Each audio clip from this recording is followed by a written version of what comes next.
بسم الله الرحمن الرحيم نحمده ونصلي على رسوله الكريم أما بعد فأعوذ بالله من الشيطان الرجيم بسم الله الرحمن الرحيم قال الله تبارك وتعالى إن الله لا يحب المفسدين صدق الله العظيم.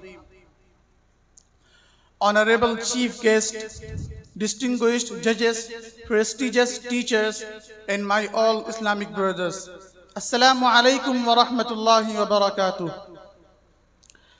On this memorable occasion, it's my honor to give a talk before you on the topic of environmental sustainability in Islam.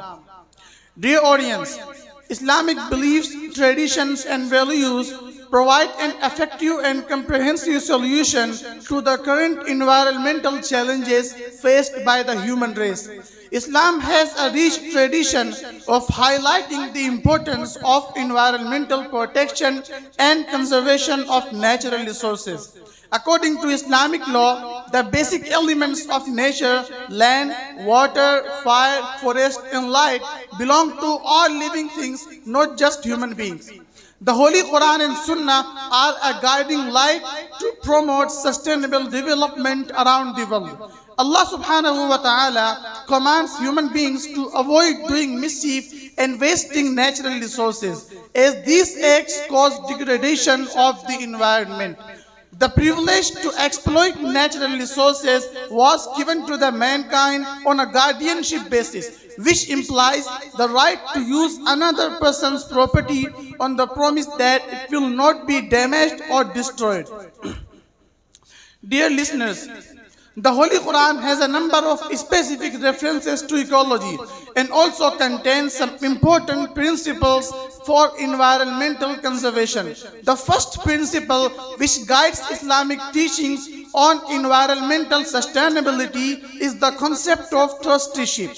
Being a Khalifa on this earth, a man should take all necessary steps to ensure that the entrusted property is passed on to the next generation in a form as pure as possible. According to Islam and its teachings, each man is the custodian of nature and must live with harmony with other creatures of the earth. It is the duty of all Muslims to respect, nurture, and care for the environment.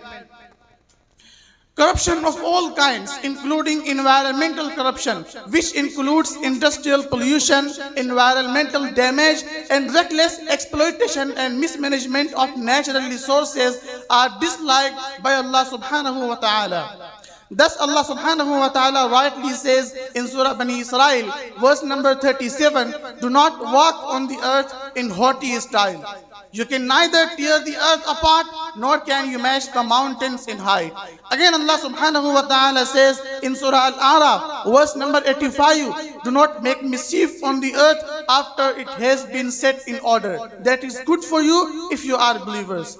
Dear audience, according to Quran and its teachings, environmental conservation is a religious duty as well as social obligation and not an optional matter. The exploitation of a particular natural resource is directly related to accountability and maintenance of the resource.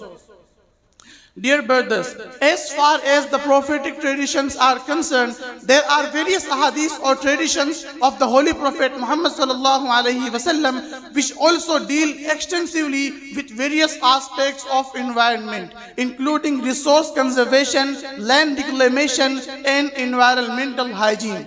Prophet Muhammad sallallahu alaihi wasallam discouraged overconsumption, luxury, and lavishness, and encouraged moderation in all walks of life. The most popular hadith on environment is that the Holy Prophet Muhammad sallallahu alaihi wasallam is reported to have said, "Inna dunya hulwatun hadiratun, wa inna Allaha mustakhlifukum fiha, fayanzuru kayfa ta'malun." That states, verily, the world is sweet and green, and Allah subhanahu wa ta'ala is going to install you as vicegerents in it in order to see how you act, which reiterates the same Quranic teaching that human beings have been given the responsibility of guardianship over the natural environment. Prophet Muhammad sallallahu alaihi wasallam clearly forbade destruction of trees or plants even during war times, as long as their existence remains advantageous to the enemy. Allah's Apostle sallallahu alaihi wasallam, laying extreme stress on environmental sustainability, said, if a Muslim plants a tree or sows seeds, then a bird or an animal or a person eats from it, it is regarded as a charitable gift for him. Dear intellectuals, Prophet Muhammad sallallahu alaihi wasallam recognized that natural resources should not be overexploited or abused. In order to protect land, forests, and wildlife, Prophet Muhammad sallallahu alaihi wasallam created inviolable zones known as Haram and Hima, in which resources were to be left untouched. Haram areas were drawn up around wells and water sources to protect groundwater from overpumping, while Hima was applied to forestry and wildlife, and an area of land was designated where grazing or wood cutting were restricted or certain animal species were protected.